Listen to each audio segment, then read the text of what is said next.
بسم الله الرحمن الرحيم. وكذلك لو باع عبدا على أن يستخدمه البائع شهرا أو دارا على أن يسكنه أو على أن يقرضه المشتري درهما أو على أن يهدي له هدية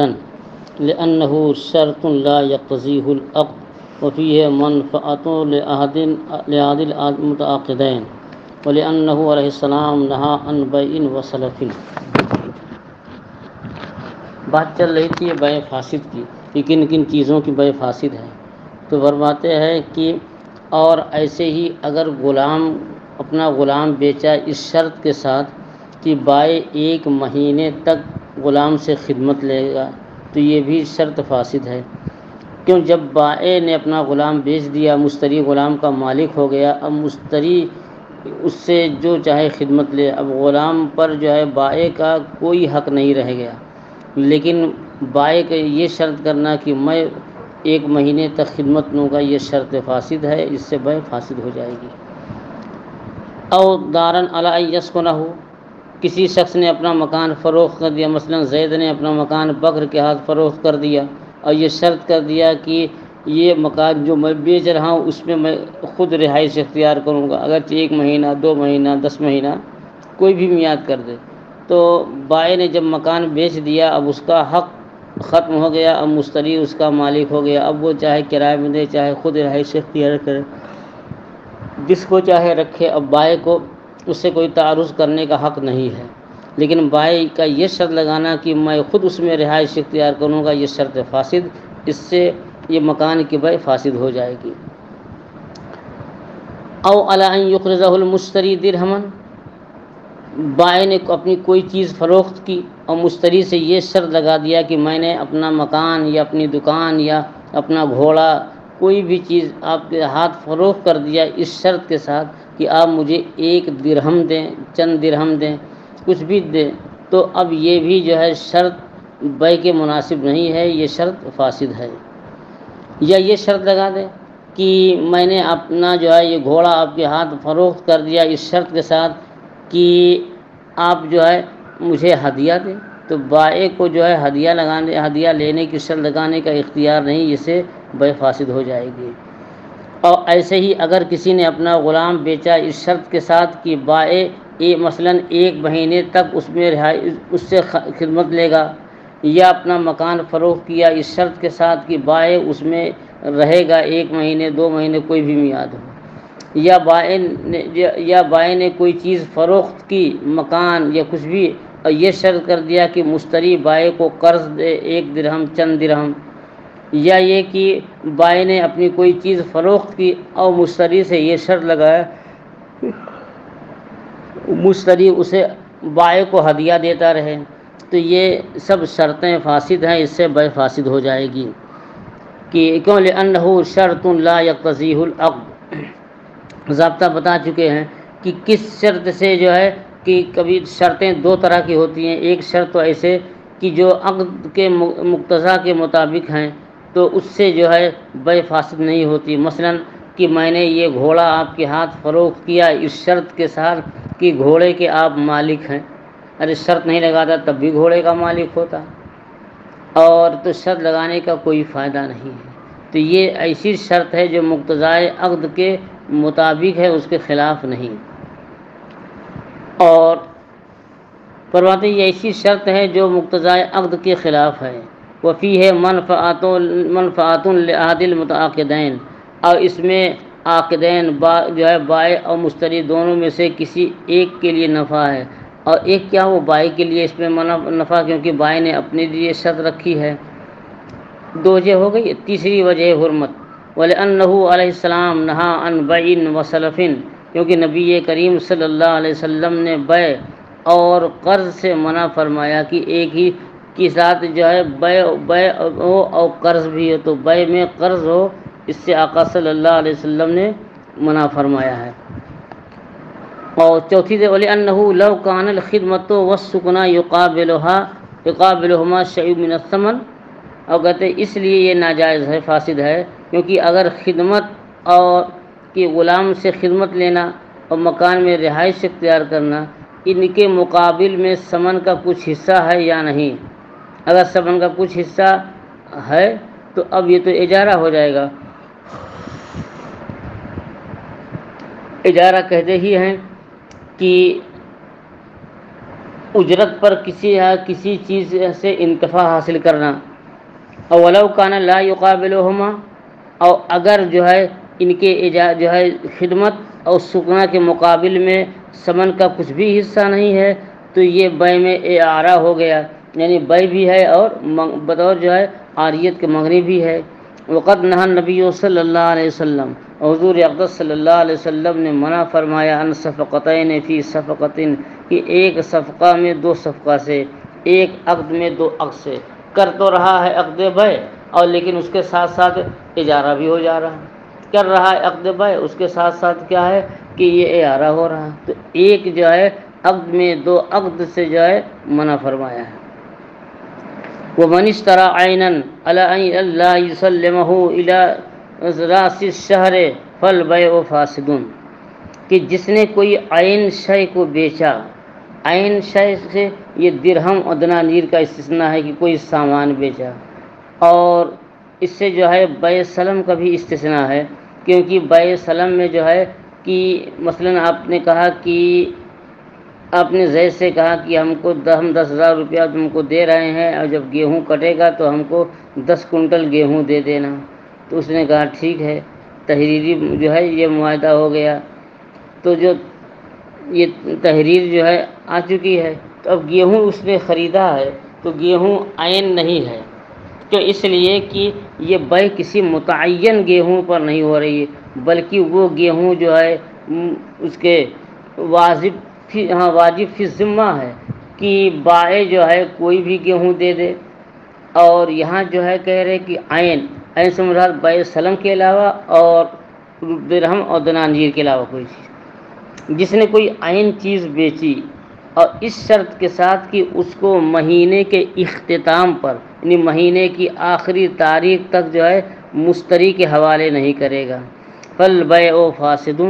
یہ بیع بھی فاسد ہے. کیوں فاسد ہے؟ کہ مبیع کو روک لینا یہ مقتضائے عقد کے خلاف ہے،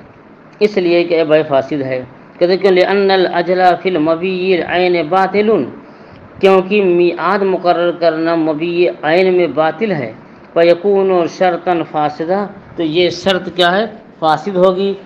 اور شرط فاسد سے جو ہے بیع فاسد ہو جاتی ہے. کہتے وہذا لأن الأجل شرع ترفیحا، کہتے ہیں اور اس لیے کہ میعاد جو میعاد یہ مشروع ہوئی ہے آسانی کے لیے. فیلیق بالدیون دون الأعیان، تو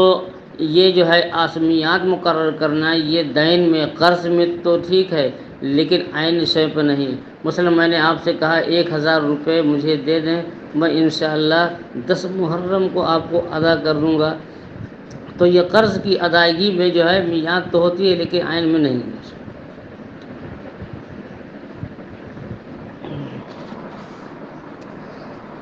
ومن اشترى جاریة الا حملها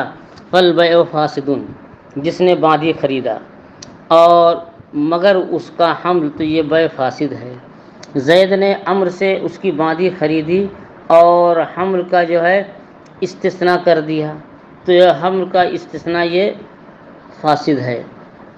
اب یہ استثناء فاسد ہے، کیا دلیل ہے؟ یہاں سے صاحب ہدایہ رحمۃ اللہ علیہ ایک ضابطہ بتا رہے ہیں کہ ہر وہ چیز جس کی الگ سے بیع ہو سکتی ہے، تنہا بیع ہو سکتی ہے، اس کا استثناء بھی صحیح،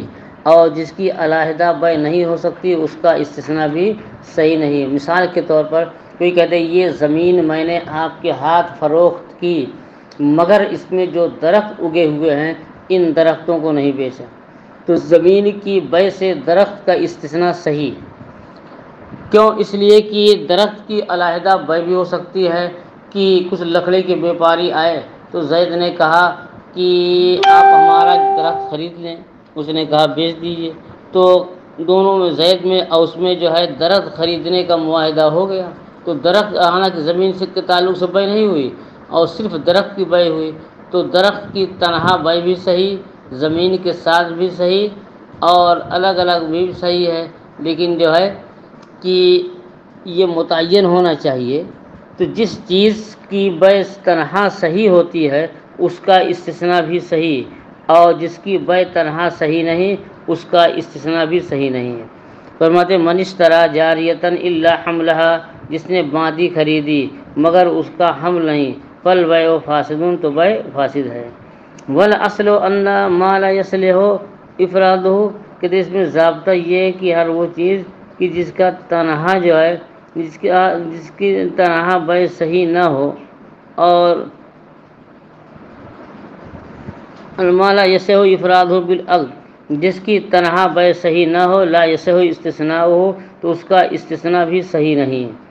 اور عقد سے اس کا استثناء صحیح نہیں۔ کہتے ہیں والحمل من ھذا القبیل، اور حمل بھی اسی قبیل سے ہے کہ حمل کی تنہا بیع جائز نہیں۔ اب یہ سبق گزر چکا ہے کہ حمل کی بیع جائز نہیں، تو جب حمل کی بیع تنہا جائز نہیں تو حمل کا استثناء بھی صحیح نہیں۔ ہاں کسی نے حاملہ باندی کو خرید لیا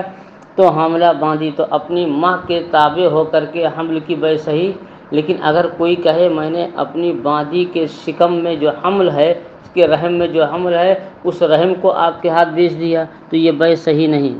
تو ایسے ہی کوئی کہے کہ میں نے اپنی باندی کو آپ کے ہاتھ فروخت کر دیا مگر اس کے حمل کو نہیں، یعنی حمل نہیں بیچا، تو جب حمل کی بیع تنہا جائز نہیں تو حمل کا استثناء بھی صحیح نہیں۔ کہتے ہیں وہذا کیوں لأنہ بمنزلۃ اطراف الحیوان، کیونکہ حمل جو ہے یہ حیوان کے اعضاء اطراف کے درجے میں ہے۔ کیوں لاتصالہ بہ، کیونکہ جو ہے یہ حمل جو ہے اس سے متصل ہے اپنی ماں سے، جیسے کہ اطراف یعنی ہاتھ پاؤں جو ہے یہ حیوان سے متصل ہوتے ہیں، ایسے ہی حمل بھی ماں سے کیا ہے متصل ہوتے ہیں پیدائش سے۔ وہ بیع الاصل یتناولھا، اور اصل کی بیع جو ہے ان کو شامل ہے کہ حمل بیع کریں تو ہم جو ہے کہ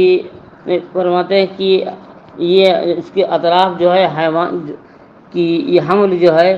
یہ حیوان کے اطراف کے درجے میں ہے، اور حیوان بیچیں اور اس سے جو ہے ہاتھ اور پاؤں کا استثناء کریں یہ جائز نہیں ہے۔ کیوں لاتصالہ بہ، کیونکہ جو ہے یہ اعضاء جو ہے ہاتھ اور پاؤں جانور سے متصل ہیں پیدائشی طور پر۔ وہ بیع الاصل یتناولھا، تو اگر کوئی یہ کہے کہ میں نے آپ کی یہ بکری فروخت، آپ کے ہاتھ اپنی بکری فروخت کی 5000 میں، تو کہہ رہا بکری، لیکن بکری کے ساتھ اس کے اعضاء ہاتھ پاؤں کان یہ سب داخل ہوں گے کیونکہ یہ اس کے جو ہے جز کی طرح ہیں، تو ایسے کسی نے کہا کہ میں نے اپنی باندی آپ کے ہاتھ فروخت کی اور باندی حاملہ تھی تو اس کے ساتھ ساتھ حمل بھی داخل ہوگا۔